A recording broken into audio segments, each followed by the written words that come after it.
Halo sahabat Fanatik, ketemu lagi dengan gue Alvin, seseorang yang punya komitmen untuk sepak bola Indonesia. Sebelumnya gue mau ngucapin dulu terima kasih banyak buat para subscriber. Nggak nyangka gue ternyata subscriber channel Fanatik sampai saat ini sudah mencapai angka 3.000 subscriber. Dari awalnya yang gue coba ngerintis dan dikit banget, susah banget dapetin 1.000 subscriber, sekarang udah nyampe 3.000. Luar biasa, gue nggak nyangka kalau ternyata banyak banget support dari kalian, dan ya itulah yang bikin gue terus membuat konten ini. Dan akhirnya gue coba mengupscale skill gue dalam hal menganalisa sepak bola, salah satunya dengan ikut ke pelatihan, ambil lisensi di PSSI. Dan itu semua gue lakuin cuma karena satu, karena komitmen gue kepada sepak bola Indonesia. Jadi terima kasih banyak buat para subscriber ya, yang telah mensupport gue dengan melakukan subscribe dan nonton konten-konten yang gue buat. Oke, kita lanjut ya. Nah, kali ini gua mau ngebahas pertandingan antara Bayangkara FC melawan Borneo FC. Nah, di pertandingan sebelumnya, Bayangkara FC harus kalah dari Madura United dengan skor 1-0 di kandangnya Madura United. Kalau kita ngelihat statistik, sebenarnya secara penguasaan bola Bayangkara FC lebih unggul dibandingkan dengan Madura United, yaitu di angka 53%. Kesempatan menciptakan golnya juga lebih banyak Bayangkara FC, yaitu sebanyak 7 kali, dan 7 kali pula itulah mengarah ke arah gawang. Nah, kalau gua nonton pertandingan ini, Bayangkara FC sebenarnya cukup menguasai. Dan Madura United, kalau gue ngelihatnya memang sepertinya Madura United saat ini sangat turun sekali dalam hal serangan mereka. Mungkin salah satu faktornya adalah pemain mereka yang sangat diandalkan, yang menjadi top skor sekarang, yaitu top skor di Madura United, yaitu Lulinha, sampai saat ini belum bisa dimainkan. Jadi sepertinya memang ketidakberadaan Lulinha berpengaruh besar dalam hal serangan dari Madura United. Nah, walaupun sebenarnya sisi Madura United lini pertahanannya luar biasa. Nah, Bayangkara FC coba menyerang, banyak melakukan kesempatan segala macam, tapi masih belum gagal menciptakan gol. Nah, ini yang sangat disayangkan dari performanya Bayangkara FC. Sampai saat ini ketajaman lini depan Bayangkara FC yang mempunyai sosok pemain Yusuf Ezazari belum terbukti, belum sangat bermanfaat dalam menghasilkan gol untuk Bayangkara FC. Dan ini menjadi PR yang kalau menurut gue, dan bahkan kemarin mereka pun kebobolan melalui set piece. Sepertinya mereka tidak siap ketika Madura United melakukan set piece, dan entah kenapa, padahal kalau gue ngeliat bolanya pelan banget, tapi entah kenapa kipernya nggak bisa nangkep ya. Ada sesuatu lah, mungkin kehilangan konsentrasi yang menjadi salah satu faktor yang menurut gue yang harus juga diperbaiki di lini pertahanannya Bayangkara FC. Nah, kalau kita melihat pertandingan terakhir dari Borneo FC, mereka bermain imbang melawan Persita Tangerang dengan skor 2-2 di kandangnya Borneo FC. Kalau secara statistik, secara penguasaan bola, Borneo FC kalah dari Persita Tangerang sebanyak 57%. Kesempatan menciptakan gol juga Borneo FC kalah dari Persita Tangerang. Mereka hanya mendapatkan 5 kali kesempatan menciptakan gol, sedangkan Persita Tangerang mendapatkan 7 kali kesempatan menciptakan gol. Nah, dalam hal tembakan ke arah gawang, ternyata Borneo FC hanya mendapatkan 4 kali, sedangkan Persita Tangerang mendapatkan 6 kali tembakan ke arah gawang. Secara serangan pun juga mereka kalah.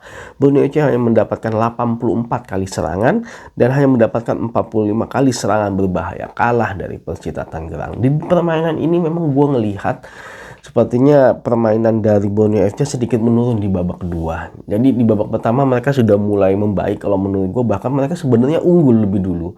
1-0 disamakan lagi oleh Persita. Mereka unggul lagi di awal-awal babak kedua 2-1, disamakan lagi oleh Persita Tangerang menjadi 2-2. Nah, gue ngelihat memang terjadi perubahan yang cukup signifikan ketika mereka bermain melawan Persikabo. Jadi ketika melawan Persikabo, gue ngelihat Borneo FC sedikit terbawa permainannya.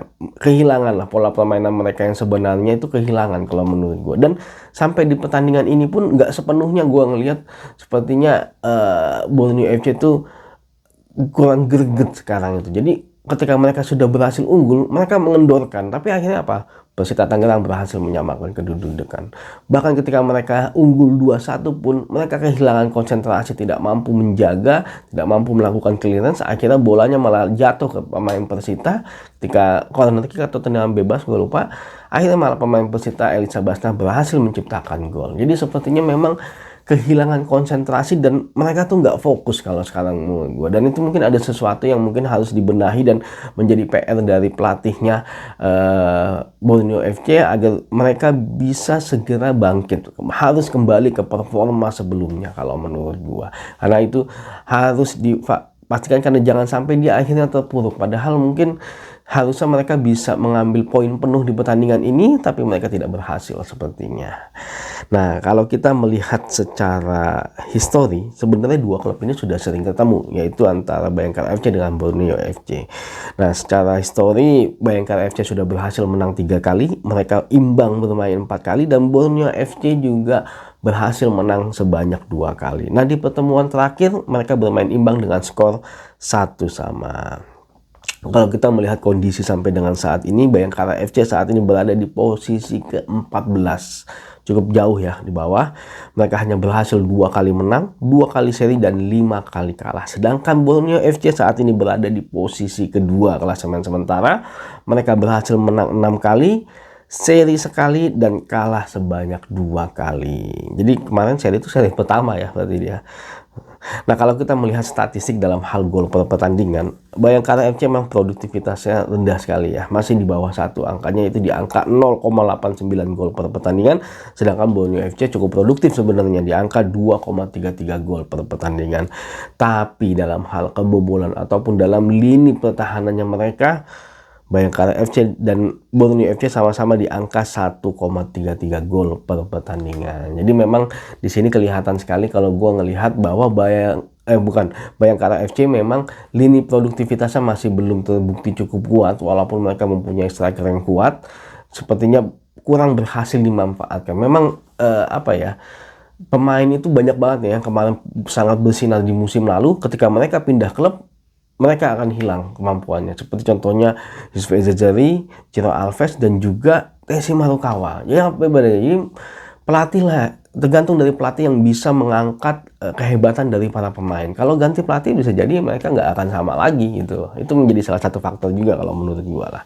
Nah, kalau misalnya melihat Borneo FC ya memang lini pertahanan yang menjadi fokus sekarang. Walaupun dalam hal lini produktivitas memang Borneo FC kita akui trio mereka dalam menciptakan gol luar biasa sekali. Lili Pali, Terence Puhiri, dan Pato itu sangat produktif sekali. Bahkan Pato pun menjadi top skor sementara Liga 1 BRI ya. Nah, itu menjadi salah satu poin lebih menurut gua sebagai buat Borneo FC. Cuman memang dalam hal lini pertahanan mereka sering tidak fokus. Mereka sering kehilangan konsentrasi kalau menurut gua, dan akhirnya mereka bisa kalah dan juga akhirnya mereka ditahan imbang. Nah, itu yang menjadi salah satu faktor yang mungkin harus dibenahi. Kalau lini depan, walaupun mereka sudah produktif kalau menurut gua, tapi agak sedikit kurang, kalau sedikit menurun sih kalau menurut gua.